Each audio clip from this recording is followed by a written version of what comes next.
कहाँ जाथस गोरी समहर पखर के रे, कहाँ जाथस गोरी समहर पखर के, लागत हवच बम्मा फेयर लवली के भारी कमान, टूरी चूपर के निकले लागत हवे भारी चोखमान, टूरी चूपर के निकले लागत हवे भारी चोखमान।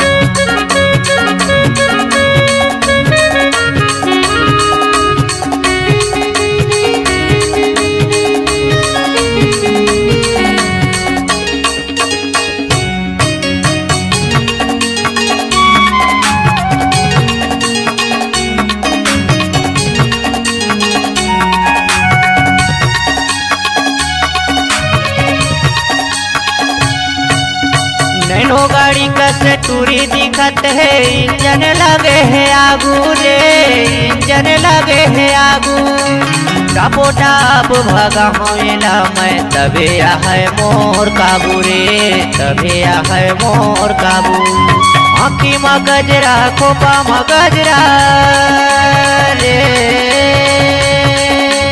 आँखी में गजरा खोपा में गजरा हलाए कनी हलवा, फेयर लवली के है भारी कमाल, टूरी चूपर के निकले लागत हवे भारी चोखमाल, टूरी चूपर के निकले लागत हवे भारी चोखमाल।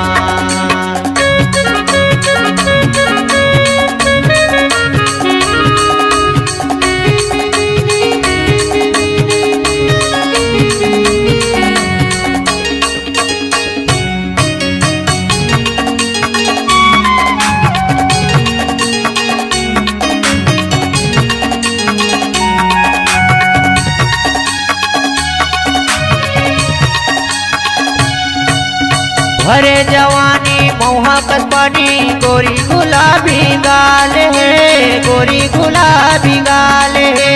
कहीं मालगी वाले परे चक्कर, माल हव 16 साल के, माल हव 16 साल के, छत्तीसगढ़ मार के टूरी हारे,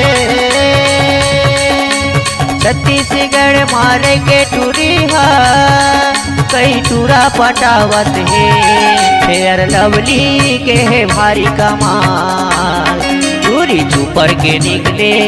लागत हवे भारी चोखमाल, टूरी चूपर के निकले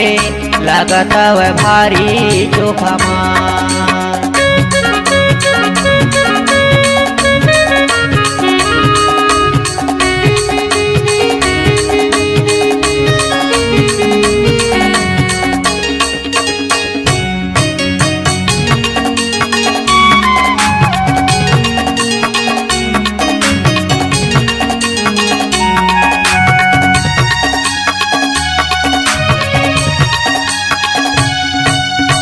आना है कुंडा तहसील पडरिया, जिला हवे कबीर धाम रे, जिला हवे कबीर धाम,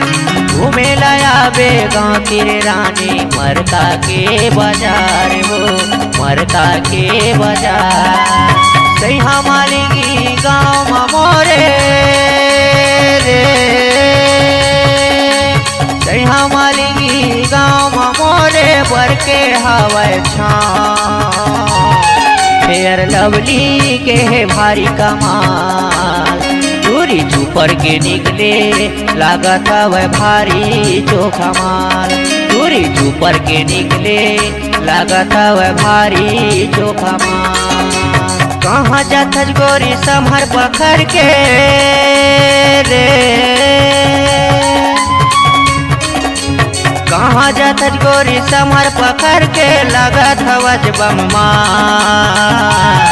फेयर लवली के है भारी कमाल, टूरी चूपर के निकले